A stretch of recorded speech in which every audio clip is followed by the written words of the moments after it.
दोस्तों, आज के इस वीडियो में मैं आप लोगों को जिस पौधा के बारे में बताऊंगा, यह पौधा शरीर का कायाकल्पा करता है। कायाकल्पा का मतलब कि दोस्तों आपके शरीर को पुनः यौवन से भर देता है, बुढ़ापे को दूर कर शरीर को युवा बना देता है। और अधिक क्या कहूं दोस्तों, इस पौधे को संजीवनी बूटी से भी ज्यादा पावरफुल बताया है। और दोस्तों, आप लोगों को दुर्लभ से दुर्लभ और गोपनीय से गोपनीय पेड़ पौधे की जानकारी बताते हैं, ताकि दोस्तों हमारे भारत भूमि में इस प्रकार के पेड़ पौधे की जानकारी समाप्त ना हो। दोस्तों, हमारे भारत भूमि में पेड़ पौधे की जानकारी समाप्त होने के कगार पर है, और हम अपने चैनल में बहुत ही ज्यादा मेहनत करके इस प्रकार के समाप्त हो रहे पेड़ पौधे की जानकारी को पुनः समाज में फैलाने की कोशिश करें, ताकि भारत भूमि में पेड़ पौधे की जानकारी समाप्त ना हो। दोस्तों, भगवान शंकर ने इसकी प्रशंसा करते हुए यह भी कह डाला है कि इस पौधे से मनुष्य मृत्यु को जीतकर ब्रह्मदेव के समान आयु वाला हो जाता है। और दोस्तों, भगवान शंकर जी के बात को कभी झूठलाया नहीं जा सकता।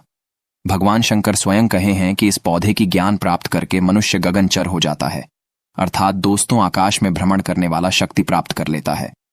तो दोस्तों, ये वीडियो बहुत ही ज्यादा रिक्वेस्ट करने पर हमने बनाए, इसलिए दोस्तों इस वीडियो को जरा सा भी मिस मत करना, इस वीडियो को ध्यान से देखना।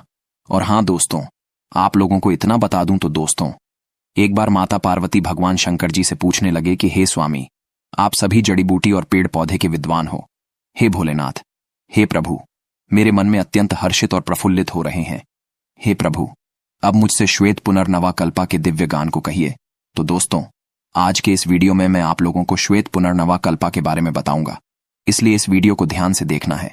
इस पौधे का जब आप दिव्य प्रयोग सीख जाएंगे 100%, मैं आप लोगों को गारंटी देता हूं दोस्तों, बुढ़ापे तक आपके बाल बांका नहीं कर पाएंगे और चीर यवन को प्राप्त करेंगे, और आप अपने आयु को भी अपने मृत्यु को जीत सकते हैं। भगवान शंकर ने काकचंडी स्वर कल्प तंत्र में वनस्पति विज्ञान में इसके बारे में माता पार्वती को कहे हैं। माता पार्वती कहते हैं कि हे स्वामी, विद्वानों का कहना है कि पुनर्नमस से मनुष्य शरीर का कायाकल्पा कर सकता है तथा सर्पा की भांति नवीन शरीर धारण कर सकता है। जिस प्रकार दोस्तों जो सर्प हैं अपने कचल को त्याग करके नवीन शरीर धारण कर लेता है, उसी प्रकार भगवान शंकर ने काकचंडी स्वर कल्पा तंत्रम में वनस्पति तंत्रम में माता पार्वती को इसके कल्पा के बारे में बताएं। जब माता पार्वती ने प्रार्थना की, भगवान शंकर ने हर्षित होकर माता पार्वती को कहा कि हे देवी, सबसे पहले मैं तुम्हें पुनर्नवा का आयुर्वेद लाभ बता रहा हूं, सो तुम ध्यान से सुनना, फिर इसके मैं देवी चमत्कार को कहूंगा। तो दोस्तों, आप लोगों को भी मैं जानकारी के लिए, ज्ञान बढ़ाने के लिए इसके सबसे पहले आयुर्वेदिक लाभ बता रहा हूं। फिर दोस्तों, मैं आप लोगों को इसका दैवी प्रयोग बताऊंगा, जिससे मनुष्य अपनी उम्र को बढ़ा सकता है। भगवान शंकर माता पार्वती को इसके आयुर्वेद लाभ बताते हुए कहते हैं कि हे देवी, सफेद पुनर्नवा के जड़ को गाय के घी के साथ अगर मिलाकर नेत्र पर अंजन करें तो नेत्रगत व्याधि शीघ्र नष्ट हो जाते हैं। नेत्रगत व्याधि में जितने भी नेत्र के पीड़ा है, नेत्र में दर्द है, नेत्र में लालिमापन आ गए हैं, नेत्र व्याधि जितने भी रोग हैं, सारे रोग नष्ट हो जाते हैं। भगवान शंकर इसके दूसरा प्रयोग बताते हुए कहते हैं कि हे पार्वती, दूध से पुष्पा, शहद से अश्र, अर्थात आंखों से जो आंसू निकलता है वह बीमारी दूर होता है। कांजी से नेत्र की अंधापन दूर होता है। अधिक क्या कहूं, हे पार्वती, पुनर्नवा नेत्रों को नवीन बना देता है, अर्थात दोस्तों जो हमारे नेत्र है उसे नवीन कर देता है। भगवान शंकर पुनर्नवा की प्रशंसा करते हुए इनके तीसरा फायदा माता पार्वती से कहते हैं कि हे पार्वती, इसके जड़, फल और कोमल पत्ते को छांव में सुखाकर गाय के घी के साथ सेवन करने से प्लीहा रोग ठीक होता है दोस्तों, जिसे हम नाभि का खिसक जाना या फिर तिल्ली का बढ़ जाना ये बोलते हैं, तो इसे हम प्लीहा रोग बोलते हैं, ये ठीक हो जाते हैं।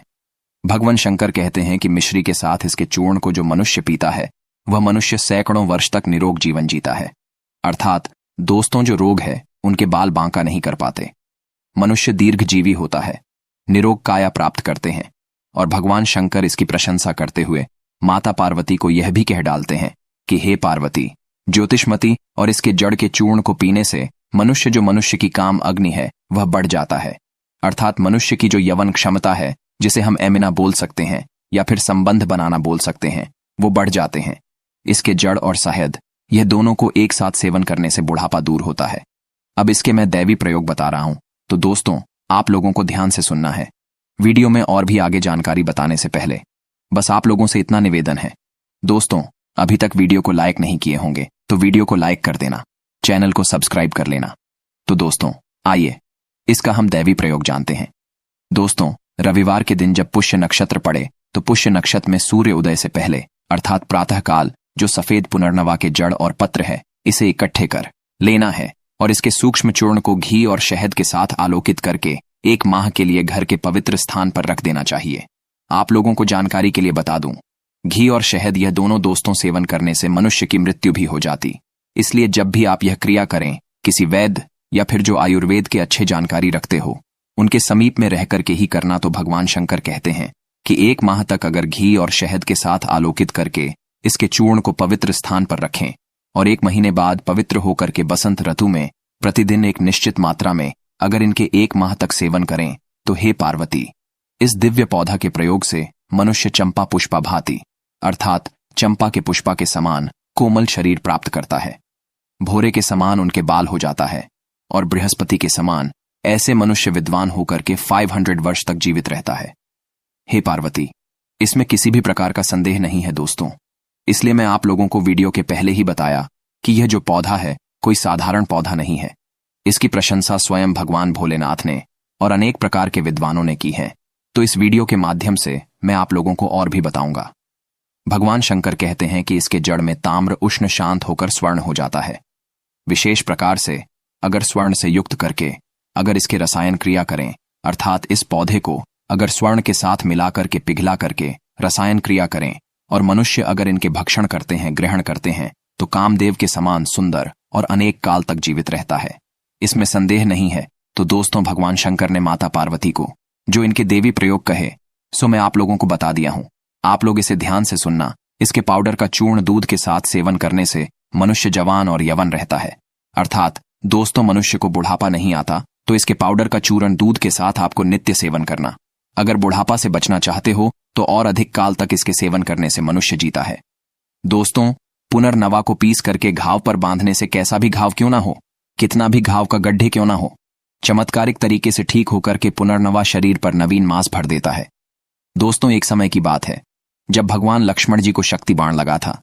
उस समय हनुमान जी महाराज लक्ष्मण जी की मूर्छा दूर करने के लिए संजीवनी बूटी लाए, लेकिन संजीवनी बूटी के साथ में पुनर्नवा का पौधा भी लाए थे, क्योंकि सुसैन वैद्य ने लक्ष्मण जी के घाव भरने के लिए पुनर्नवा को पीसकर उनके घाव पर लगाए थे। पुनर्नवा घाव को अति शीघ्र भर देते हैं। तो दोस्तों, पुनर्नवा जो है घाव को भरने का काम करता है। यह जानकारी आप किसी स्थान पर पेन कॉपी पर नोट करके रखें और यह यवन को स्थिर बनाए रखता है। अर्थात दोस्तों, यह शरीर में जो हमारे यौन शक्ति है उसे बरकरार रखता है। अधिक काल तक इसके सेवन करने से मनुष्य दीर्घजीवी हो जाता है। अर्थात दोस्तों, लंबे समय तक जीवन जीता है। एक बात आप लोगों को जानकारी के लिए बता दूं, बहुत ही गोपनीय बात है। जो लोग योग करते हैं, साधना करते हैं, तपस्या करते हैं, ऐसे संत महात्मा अधिक काल तक जीवित रहने के लिए इस दिव्य महाऔषधि का प्रयोग करते हैं। और आज भी यह दिव्य महाऔषधि का प्रयोग जो कि अच्छे जानकर संत महात्मा है, जो कि जंगल में जीवन जीते हैं, योग करते हैं, साधना करते हैं, ऐसे संत महात्मा इस दिव्य महाऔषधि का उपयोग करके अपने जीवन काल को बढ़ा लेते हैं। तो दोस्तों, यह जानकारी कैसा लगा आप हमें कमेंट में जरूर बताना। दोस्तों, इस प्रकार के दिव्य ज्ञान हमसे समाज में अधिकतर लोग छुपा करके रखे हैं।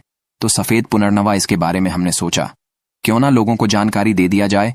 तो दोस्तों, इस वीडियो से समाज में अन्य लोगों को भी भला हो सकता है। सो इस वीडियो को दोस्तों आगे जरूर शेयर करना, जिससे साधारण से साधारण लोग इस दिव्य महाऔषधि का ज्ञान प्राप्त कर सके। दोस्तों, अगर आप भी चाहते हैं कि इस प्रकार के और भी आप लोगों को दुर्लभ से दुर्लभ पेड़ पौधे की जानकारी सो, और वीडियो को लाइक कर दोस्तों इसे शेयर करना ना भूलना, आपको भी पुण्य मिलेगा। आज की जानकारी पर समाप्त करते हैं। वीडियो को आखिरी तक देखने के लिए धन्यवाद। नमस्कार। जय हिंद, जय आयुर्वेद।